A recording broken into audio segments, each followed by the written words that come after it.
नमस्कार, मेरा नाम है अमित। वायनाड लोकसभा सीट से सांसद राहुल गांधी जी को 24 मार्च 2023 को नोटिफिकेशन जारी करके सांसद के पद से डिस्क्वालीफाई कर दिया गया है और ये नोटिफिकेशन जारी किया गया है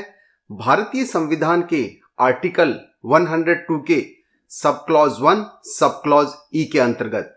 और साथ ही section 8 of the representation of people act 1951 के अंतर्गत। तो इस टॉपिक में हम बात करेंगे कि भारतीय संविधान के आर्टिकल 102 में क्या प्रावधान है और रिप्रेजेंटेशन ऑफ पीपुल एक्ट के सेक्शन 8 के अनुसार क्यों एक सांसद को डिस्क्वालीफाई किया जाता है।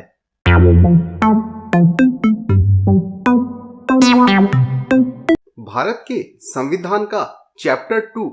पार्लियामेंट से रिलेटेड है, जिसमें आर्टिकल 79 से 122 तक आर्टिकल्स हैं। ये चैप्टर अलग अलग सेक्शंस में डिवाइडेड है। पार्लियामेंट मेंबर्स के डिस्क्वालिफिकेशन से संबंधित आर्टिकल 101 से 104 तक हैं। आर्टिकल 102 के सब क्लॉज 1 में राज्यसभा या लोकसभा के सदस्यों को डिस्क्वालीफाई करने के लिए सब क्लॉज ए के से सब क्लॉज ई में प्रावधान किए गए हैं। सब क्लॉज ई के अनुसार अगर लोकसभा या राज्यसभा का कोई सदस्य पार्लियामेंट द्वारा बनाए गए लॉ के कारण डिस्क्वालीफाई हो गया है तो उसे आर्टिकल 102 के सब क्लॉज 1 सब क्लॉज ई में डिस्क्वालीफाई माना जाता है। ये जो रिप्रेजेंटेशन ऑफ पीपुल एक्ट 1951 बनाया गया है क्योंकि वो पार्लियामेंट के द्वारा बनाया गया है और इस एक्ट के सेक्शन 8 में उन सभी अपराधों के बारे में बताया गया है जिनके संबंध में सजा हो जाने पर एक सांसद को डिस्क्वालीफाई किया जा सकता है। इस सेक्शन में बहुत से अपराधों का जिक्र है, जैसे कि रेप, महिलाओं के प्रति उसके हस्बैंड या रिलेटिव द्वारा की गई क्रुएल्टी, कस्टम्स एक्ट के सेक्शन 11 में किए गए कोई अपराध, narcotic drugs and psychotropic substance act यानी एनडीपीएस एक्ट में किए गए कोई अपराध और ऐसे बहुत से सेक्शन हैं जिनमें किए गए अपराध को डिस्क्वालिफिकेशन की वजह मानी गई है, डिस्क्वालिफिकेशन का कारण माना गया है। इसी सेक्शन के सब क्लॉज 3 में यह प्रावधान किया गया है कि अगर कोई व्यक्ति किसी अपराध के लिए कन्विक्ट कर दिया गया है और उसकी सजा 2 साल से कम की नहीं है, यानी कि उसे 2 साल या उससे ज्यादा की अगर सजा दी गई है तो जिस दिन उसे कन्विक्ट किया गया है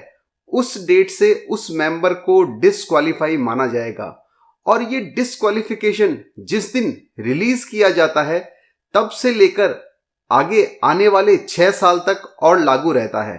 सेक्शन 8 के सब क्लॉज 3 के प्रावधान को अगर देखें तो ये इस तरह से है, a person convicted of any offence and sentence to imprisonment for not less than 2 years other than any offense referred to in subsection 1 or subsection 2 shall be disqualified from the date of such conviction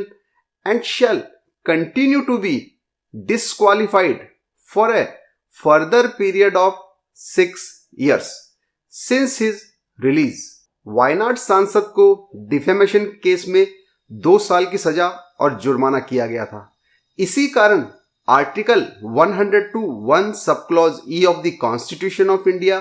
and section 8 of the representation of people act 1951 के अनुसरण में सांसद को disqualify किया गया है। इस topic को यहीं कंक्लूड करते हैं। अगर आपको वीडियो में दी गई जानकारी इंफॉर्मेटिव लगी हो तो इसे लाइक करें, वीडियो को ज़्यादा से ज़्यादा शेयर करें और चैनल को सब्सक्राइब करना ना भूलें। यतो धर्मस्ततो जयः।